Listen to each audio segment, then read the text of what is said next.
तो हेलो दोस्तों, नमस्कार। मैं सबसे पहले अपने परफेक्ट जीके जीएस चैनल पे आपको स्वागत करता हूं। इसमें आप अगर नए हो बिल्कुल तो चैनल को सब्सक्राइब कर लें और बेल आइकन को प्रेस कर दें और जितना जितना हो सके वीडियो को शेयर करें।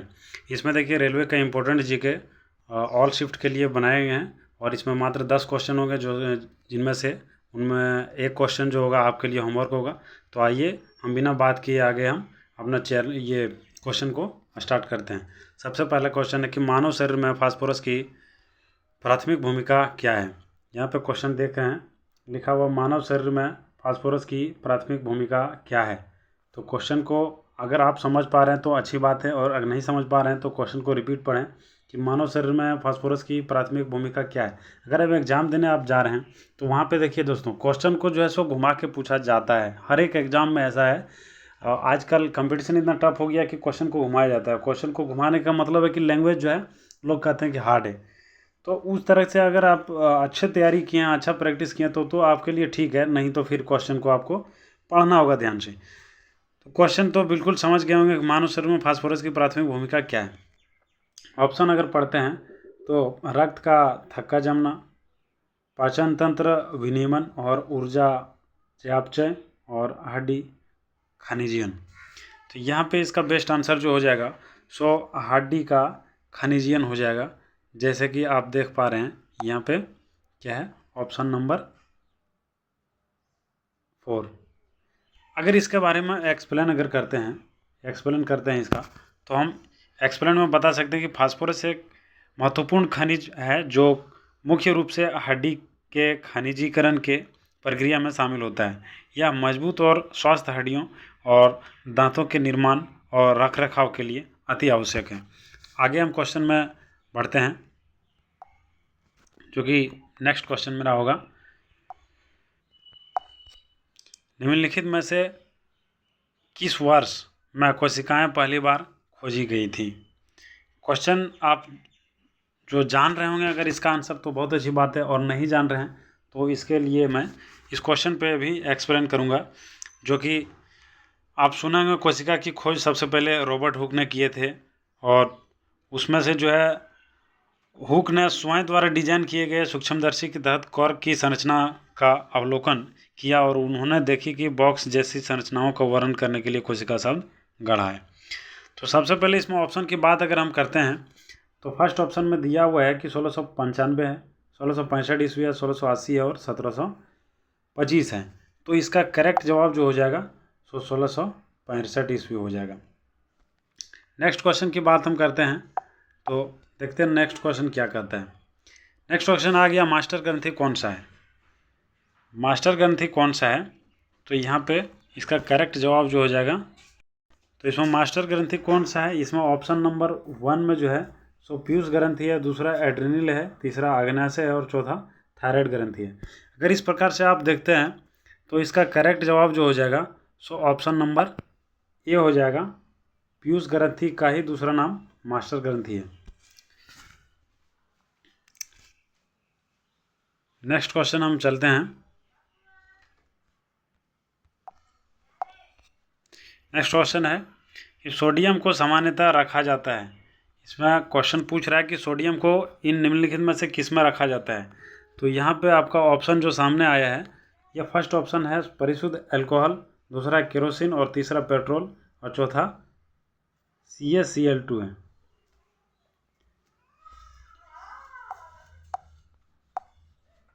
तो आप इसका करेक्ट जवाब देने का कोशिश करें कि ऑप्शन कौन सा होगा।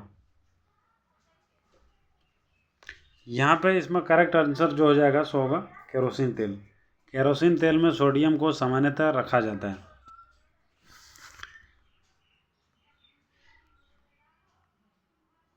सोडियम एक अत्यधिक अभिक्रियाशील क्षार धातु है।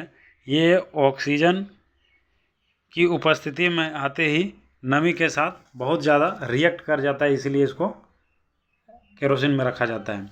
नेक्स्ट क्वेश्चन पे हम चलते हैं, जो कि नेक्स्ट क्वेश्चन आएगा। वो क्वेश्चन है कि निम्नलिखित में से कौन सा फल और बीज निर्माण के संबंध में सही ढंग से मेल खाता है। तो बीज पका हुआ, फर्स्ट ऑप्शन है बीज पका हुआ बाह्य दल, दूसरा ऑप्शन है बीज पका हुआ वर्तिकाग्र, तीसरा है फल पका हुआ पंखुड़ी, और चौथा है पका हुआ अंडाशय, पका हुआ अंडाशय। तो इसका जो करेक्ट जवाब जो हो जाएगा, सो इसका करेक्ट जवाब क्या होगा दोस्तों? तो इसका करेक्ट जवाब हम अगर देखते हैं तो पका हुआ अंडाशय हो जाएगा, यानी कि ऑप्शन नंबर 4। इसमें अगर हम देखें तो इसका सही बताया जा रहा है कि फल जो है सो पका हुआ अंडाशय इसका फल और बीज निर्माण के संबंध में सही मेल खाता है। नेक्स्ट क्वेश्चन को हम देखते हैं, जो कि नेक्स्ट क्वेश्चन हमारा है, 1 वाट किसके बराबर होता है? 1 वाट जो है किसके बराबर होता है? तो इसमें आप ध्यानपूर्वक इस क्वेश्चन को देखेंगे, और अगर आपका कॉन्सेप्ट क्लियर है तो इस आंसर में आपको दिक्कत नहीं होना चाहिए, क्योंकि फर्स्ट ऑप्शन जो दिया हुआ है सो इसको देखना है 1 न्यूटन मीटर पर सेकंड, दूसरा है 0.01 जूल पर सेकंड, और तीसरा है 10 न्यूटन मीटर पर सेकंड, और चौथा है 0.1 जूल पर सेकंड। तो इसका जो करेक्ट जवाब होगा वो हो जाएगा 1 न्यूटन मीटर पर सेकंड। आगे की बात करते हैं हम नेक्स्ट क्वेश्चन में। तो क्वेश्चन कह रहा है कि एक रेसिंग कार एक समान त्वरण चाल, उसका जो है एक रेसिंग कार है और एक समान त्वरण 4 मीटर प्रति सेकंड स्क्वायर है उसका एक समान त्वरण चाल। तो विरामावस्था से शुरू करने के बाद यह 10 सेकंड में कितनी दूरी तय करेगी? थोड़ा न्यूमेरिकली क्वेश्चन है। इसका अगर हम आपको एक्सप्लेन करें तो इसमें सबसे पहले यह देखते हैं कि इनिशियल वेलोसिटी जो होगा u जो होगा उसको आप यहाँ पे 0 मीटर पर सेकंड मान सकते हो, ठीक है। और एक्सेलरेशन जो हो जाएगा, त्वरण जिसको कहते हैं, वो यहाँ पे दिया हुआ है 4 मीटर पर सेकंड स्क्वायर, जो कि ये दिया हुआ है।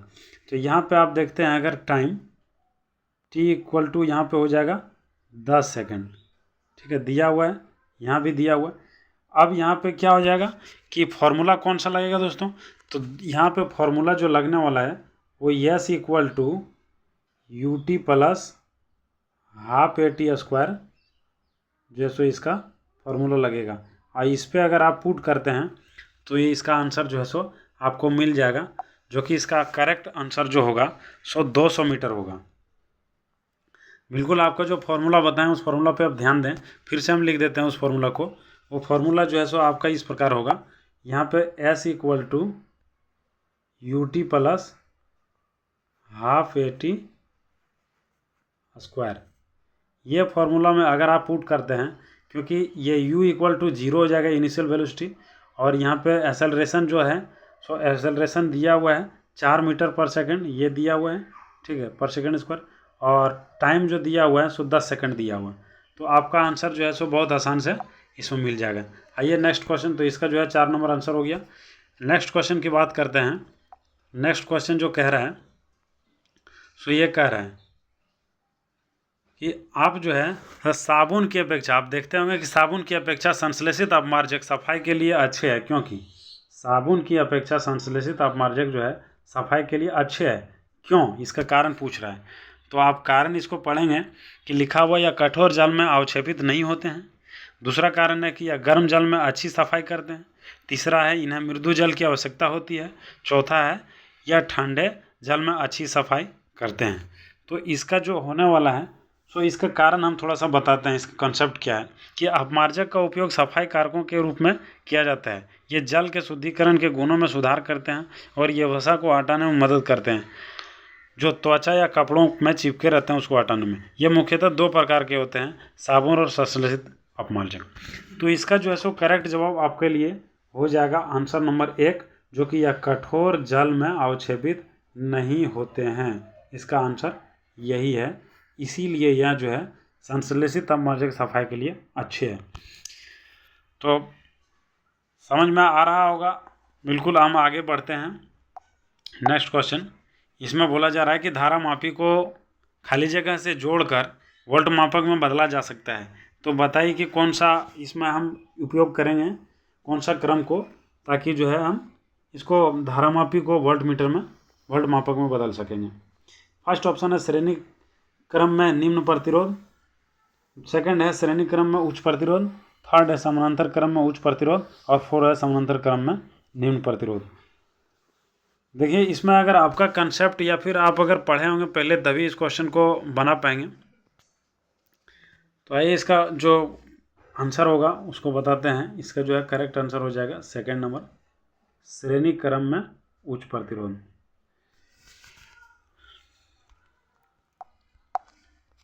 नेक्स्ट क्वेश्चन जो है आपके लिए एक होमवर्क दे रहे हैं। ये क्वेश्चन है डीएनए संरचना के लिए डबल हेलिक्स आणविक मॉडल सबसे पहले किसने प्रस्तावित किया था। क्वेश्चन को एक बार रिपीट करेंगे। डीएनए संरचना के लिए डबल हेलिक्स आणविक मॉडल सबसे पहले किसने प्रस्तावित किया था। फर्स्ट है माउनी रबर्ग एंड H.G. खोरोना। दूसरा है एम नोल और ई रुस्का। तीसरा है जेडी वाटसन और F.H.C. क्रिक। और चौथा है जीवी विडल और इटल टैटम। तो बिल्कुल ये जो है सो आपके लिए होमवर्क के रूप में छोड़ा जा रहा है। आप इसको जो है सो कमेंट के माध्यम से इसका आंसर देंगे। आई होप आपको ये 10 में से 9 क्वेश्चन को जो हम आंसर के साथ में कराएं ये आपको समझ में आया होगा। और बाकी जो 10वां नंबर का क्वेश्चन था ये आपके लिए होमवर्क छोड़ दिया है। इसको आप कमेंट के माध्यम से इसका जवाब देंगे ताकि हमको पता चल सके कि आपको जो है सो मेरे पढ़ाया हुआ क्वेश्चन को या फिर एक्सप्लेन किया हुआ क्वेश्चन की बातों को समझ में आ रहा है। बाकी जो है आप सेशन को कंटिन्यू देखते रहें। हम इस प्रकार का और सारी वीडियो जो है सो लाते रहेंगे ताकि आपका साइंस जो है स्ट्रांग हो सके और कई सारे एग्जाम में आप बेस्ट कर सकें। धन्यवाद।